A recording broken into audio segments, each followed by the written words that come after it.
Welcome to Norway's newest national park, Østmarka National Park. Unlike most national parks in Norway, this one is not in the middle of nowhere, but in Oslo. It's probably the only national park in the world that can be reached by underground. Join us on a hike through parts of it.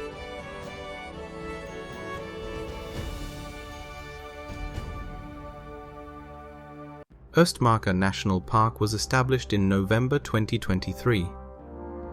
Parts of it were previously a nature reserve. The park is located in Oslo, but most of it is in the neighboring municipalities of Nordre Follo, Lørenskog, Rælingen, and Enebakk. The actual Østmarka is much larger and covers the forest area between the southeast of Oslo and Lake Øyeren, one of Norway's largest lakes. So we will show an easy hike to the nearest parts in Oslo. As usual, the national park does not start right by the road, but a few kilometers away.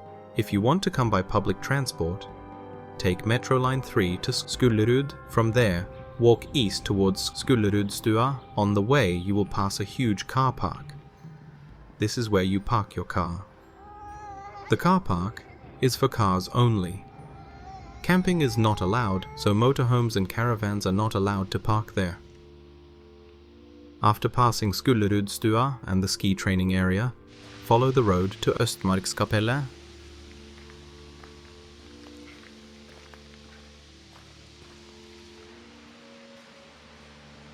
At the water treatment plant, we take a different path in the direction of Grønmo.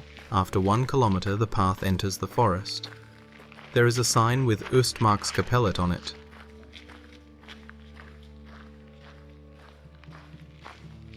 The path is marked with blue paint. It goes through some marshy areas. After about 500 meters, you come back to the original path. It is part of Flyktningruta, the refugee route. The route was used by refugees during the Second World War to escape from German occupation to Sweden. To commemorate the 50th anniversary of Norway's liberation, this route was created. It runs from Skullerud to the Swedish border at Skjolabråten. It is 120 kilometers long and takes at least 5 days to complete. The biggest problem to do this route today is to cross the Lake Øyeren, as there is no public service to cross it. Just before you reach Østmarkskapellet, you pass Rundvann, which literally means the round lake or pond. This is a very popular recreational area with many campsites around the lake. Some of them are approved for fires all year round.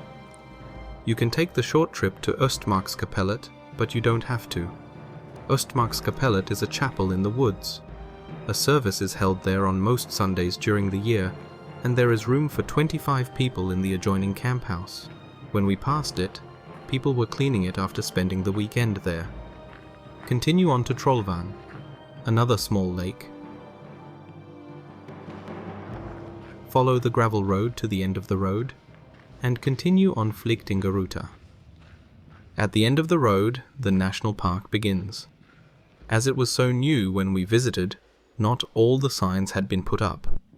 After about 500 meters, you will see an unmarked path on the right. Follow it. It leads through a small valley up to Spinneren.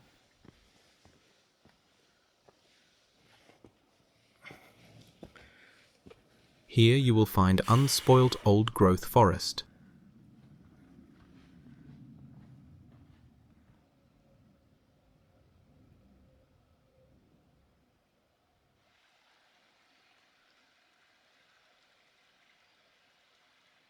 In many places the path is not very visible. Just go in a general southerly direction.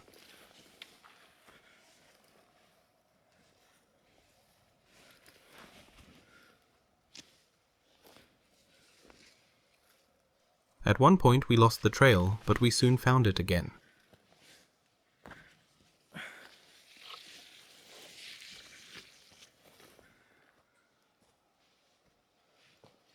After a steep climb, we rejoined the another trail.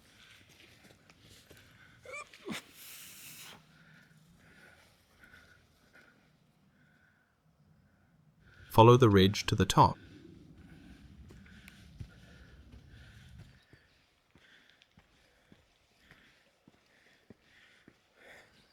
and then down again until you come to an electric power line.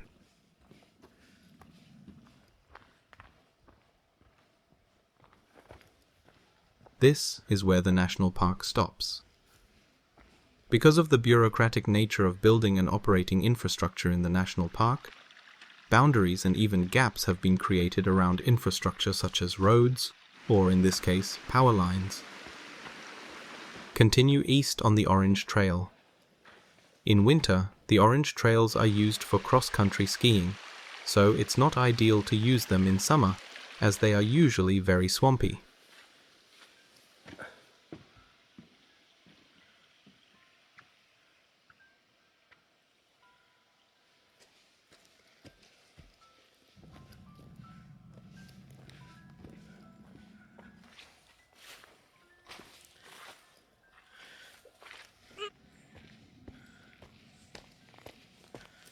After about 700 meters, you will come to a gravel road. Turn left and follow it. At the end of this road, you will enter the national park again. Follow the Orange Trail for about 750 meters. Turn left and follow the trail. This is Flyktningeruta again. Just follow it back.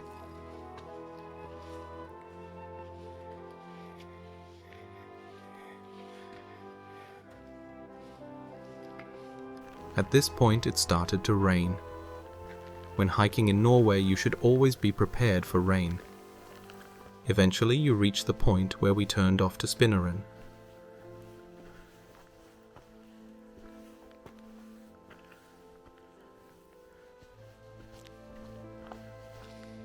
When you reach Trollvann, you can take the same path back, or the other one we took.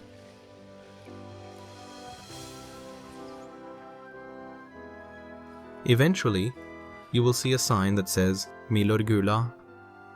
This is not a cave, as the name suggests, but it was a hiding place for the Norwegian resistance during the Second World War, where they hid weapons, explosives, and other equipment and supplies from the Germans. It was never found, and was used until the end of the war. Just before Østmarkskapellet, you pass Smalvann, which means small lake. Remember that the stones are slippery when wet. After Østmarkskapellet, just follow the path back to Skullerudstua. If you have come by public transport, you can take a path to another endpoint such as Mariholtet and then Ellingsrudåsen. So this tour is 16.5 kilometers long and takes 5 hours to walk. Count about 7 hours with breaks. The trail is not that difficult, but not that short either, so we give it a yellow rating of medium difficulty. The hike can be done between May and November, depending on the year.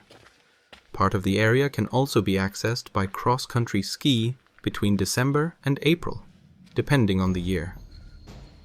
It is only in the in-between season, when the first snow falls and the last snow melts, that it is not ideal. We hope this video has been helpful. If you are visiting Oslo, check out our guide, and if you like hiking, check out our other hiking videos. Consider becoming a channel member if you want to see the latest videos as soon as they are ready.